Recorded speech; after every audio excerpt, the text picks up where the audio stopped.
This is Anna Runyon from ClassyCareerGirl.com, and today in my networking challenge, I'm speaking with Dr. Anna Afari, who's the founder of Closet Catharsis, and I'm really excited to speak with her today. So thanks so much, Anna, for being here. Thank you for having me. Definitely. So I want to get started with your company name. What is Closet Catharsis? So Closet Catharsis is my wardrobe and image consulting company, and I take a very holistic approach to individual empowerment and identity construction, and I do that through personal styling and image management. I like to brand myself as the thinking person stylist, and what I try to do is help people to go through and become more conscious of the way they're self-presenting. And use that to empower them in many different contexts. And then I also founded Sociology of Style, which is an email newsletter and website that offers smart, timely commentary on image-related issues, and we focus specifically on topics relating to fashion, body, and culture. So again, it's really about helping people become aware of the social significance of visual self-presentation, and helping them to sort of rethink who they are and who they want to become, and really harnessing the power of aesthetics. Okay. So what are some starting steps that you would recommend? For people as they become more conscious? Yeah. Okay, so I would say, well, one of the things I do with my clients is I help them to go through their closets and really identify the things that aren't serving them. And get rid of them, because as you may know, most people wear less than 10% of their what's in their closet. So most of the things you can really sort of get rid of, and then from there I help them to make a list, and that list identifies foundational pieces that would help to create a more cohesive wardrobe, so that they don't have the sort of nothing to wear syndrome. And then they then know when they go shopping, either with me or on their own, what they're looking for, so they're able to stay very focused and not spend money on things that they don't really need or that don't actively contribute to creating, again, this sort of cohesive look. Okay. So how should we decide then what to wear each day? Do you have any types of processes or? Yeah. It's very largely determined by, well, a couple of factors, but one of the most significant ones is your audience. So who's your audience, and what do they look like, what do they think like, and how can you tweak what you're wearing so that you're going to make them feel at ease in your presence, and you're going to demonstrate that they can connect with you, that you have something in common, right? And that doesn't mean that you drastically alter your self-presentation in a sort of dishonest way. But I think just being aware of what the expectations are, what the social norms are, will really help you to be effective in whatever environment that you're stepping into. And one of the other things that does is helps you to be comfortable. And we all talk about being comfortable physically in what we wear, but I think too often we don't talk enough about being mentally comfortable and not having to be preoccupied or fidgeting with the way we're self-presenting. So that's also a really key factor in putting yourself together. And then being very aware of what type of fit is most flattering on you, and having things tweaked and tailored so that it's most flattering. So do you recommend getting someone else's opinion, or how do we know that? Yeah, so some people have a friend. Some people hire people like me to converse with them, not only once a year or twice a year, but regularly, just as a check-in point. I think too often people ask the wrong individuals for assistance. People that are just going to say, "Oh, that looks great," or that have specific biases and might not be thinking about your look, again, from this sort of more top-level theoretical perspective. So be very careful in who you're asking advice from. That can be quite problematic if you're asking the wrong person. They may steer you off course. But, yeah, I would say really try to imagine yourself in a particular environment. prior to going there. Do your homework. And just be aware of, like I said, of what the visual norms are. So I think a lot of people can do that either with themselves or with a professional is what I would recommend. Yeah, because I think when you're comfortable, too, you're more confident as well. So that's so important. Absolutely. And I think, when we think about how we can use fashion to our advantage, particularly in a professional environment, I think any opportunity to build confidence and also to demonstrate competence is really important. And so, looking polished matters. It's not just a superficial frivolity. It actually sends a very particular message, and studies have consistently proven that people that demonstrate a polished appearance are most highly rated with regard to their perceived competence. So it's very important. Definitely, yeah. So for all of us who are like jumping out of bed, rolling into work, putting our hair up, like I have mine right now. It doesn't mean that you have to look perfect all the time, right? But there should be a certain self-awareness. I think one of the ways that people can simplify this process for themselves is in, really just investing in pieces that work for them. So, spend a little bit extra money and buy quality, classic pieces that are going to last a long time and that you just always feel confident wearing. For some women, that might be a great dress that they know they can throw on, and again, it's not something that's fidgety. It's sharp, it's polished, and there aren't a million different pieces that have to all be in working order. So I think small tactics like that can help you to not be so overwhelmed at the sort of polishing experience every morning. Definitely. So do you have any other tips, like if we're revamping our wardrobes, how to stay on a budget and how to kind of affordably revamp our wardrobes?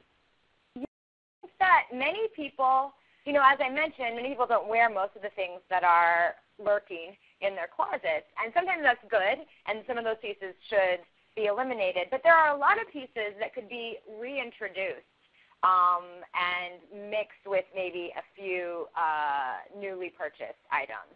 So think about how you can rework the items that already exist in your closet and pair them in new ways. One of the things that I routinely have my clients do is go through and we look at the pieces that are great quality, that generally look good, that are still somewhat current. We'll often take them in to have them tailored just to update them slightly or to refine the fit just a bit, and that can make a world of difference. I regularly do that to items in my own closet.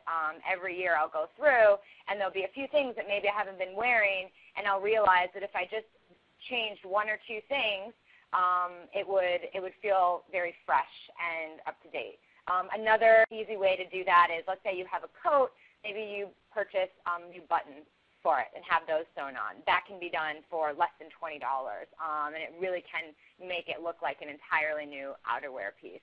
And the other thing that is not so much about how you revamp it, but how you can affordably keep your closet intact and not always have to buy new pieces, and that's to take care of your items. One of the primary ways that I encourage people to care for their items before they need to care for them or before they think they need to care for them is with their shoes. So I suggest that you take all of your shoes immediately when you purchase them and have soles put on them, little rubber soles, and your shoe repair place can do that even before you've worn them. And what that does is that allows you to keep wearing your shoes because otherwise, especially with heels, once that bottom part has worn away, your shoes are done. There's no repairing that. And so you need to do it right away, take them there, and then when those soles wear out, they can put new ones on. And shoes are expensive, and that's a nice way of maintaining a really key wardrobe piece for a very, very long time. Okay. So when you work with someone, do you have them take everything out of their closet and like lay on the bed, or how do you do that? I do. We start to talk to them first, and I like to get an idea of their preferences, the way they get dressed, what they're most drawn to, what they're most comfortable in. You know, I have some women that really prefer to just wear pants all the time or really want to be in flats. That's okay. We can still work with that and find looks that can still be, like I said, very polished and very fresh and still very feminine if that's the look that they're going for. So I get a feel for, you know, their current patterns and their frustrations and what their goals are, professionally, personally, etc. And then from there, when I have a sort of mental picture of how they operate, then I have them go category by category. So I'll say, let's start with what you would wear to work in the morning. And they'll show me some outfits. And then we'll look at all the blouses and all the skirts and all the dresses. And we move category by category, and we really talk about what's working for them there and what isn't. What are some personalized tips that they should keep in mind when they're getting dressed? And then what are some key items that are missing from that category, and how would that blend in and intermix with some of the other categories? And then from there, we plan a shopping trip. So. Fun. Do you have some like top stores you recommend for working ladies, or what would you recommend? I've worked with all budgets. I've had some women who do really well at stores like Theory or J. Crew or Diane von Furstenberg. I have others who want to be on a tighter budget and will go to Zara and find great things. Or, you know, I think eBay is a wonderful resource for things like sweaters that may never have even been worn. You know, cashmere sweaters can be really expensive, and you might be able to find them for half price or less there. So I think, you know, you can, depending on what your budget is, there are a lot of different outlets that you can really explore and find great pieces at. And I think it's good to know every single client I have sort of different stores that I recommend to them. Personally, I'm a fan of small local boutiques. I think that for some foundational pieces like jeans, tank tops, etc., there are a lot of bigger brands that do it well, and so it's okay to invest in those. But then when you want the more special pieces or some accessories, I really suggest that you look at your local boutiques and find pieces that will help to differentiate you, that can also allow you to use fashion to distinguish yourself and create a little bit of visual flair. And I think boutiques are the best route for that. Yeah, that's a great idea, definitely. So how can we use fashion as an asset for our career and help us to navigate challenges in our career? Well, I think, you know, kind of circling back to two of the things that I brought up, I think it really is about creating a sort of self-awareness and understanding how you're being perceived. And so creating sort of a plan for yourself, whether it's, okay, I know these are the looks that work for me, and this is my best route to looking polished every day, and then stick with that. Because as I said, that really will convey a sense of confidence and competence. And then also whether it's going to boutiques or whether it's you know, using statement jewelry or whatever your sort of outlet is, find a way to differentiate yourself. Find a way to stick out from the masses. And everyone has their own thing. Some people it might be shoes. For others it might be beautifully tailored blazers. You know, everyone has something that they are sort of known for. And that doesn't mean you have to stick to just that one thing, but make sure there's something that has a little bit of originality to it. And I think that really does resonate in the workplace. Obviously, you have to be mindful of not going over the top and make sure that it's subtle, but people definitely do notice that, and it helps to make you more memorable. Awesome. So this is the question I ask at the end of all my interviews. What is one thing you wish you would have known as a young professional woman just starting out in her career? Yeah, I work with a lot of young women who are starting out their careers because I'm also a professor, and I try to mentor them. One of the things that I always tell them is to really think outside the box, to think outside whatever field it is that they are currently working in or whatever they majored in, and to think about the sort of interdisciplinary possibilities for living and working between the lines, right? It's okay to go outside the lines. And I also encourage them to live and work fluidly with that. So moving between different spheres, having different sorts of conversations that might speak to this industry or can also appeal to this demographic.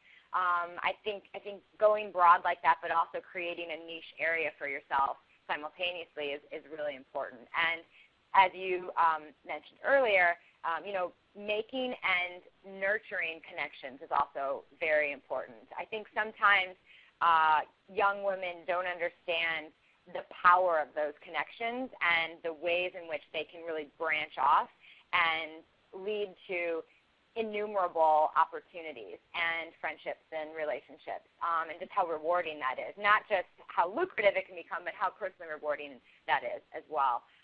So really understanding the power of connections and knowing that simply getting someone's business card is not enough. You need to take the time to connect with them, to have a conversation with them, to mutually share and introduce and build each other's network.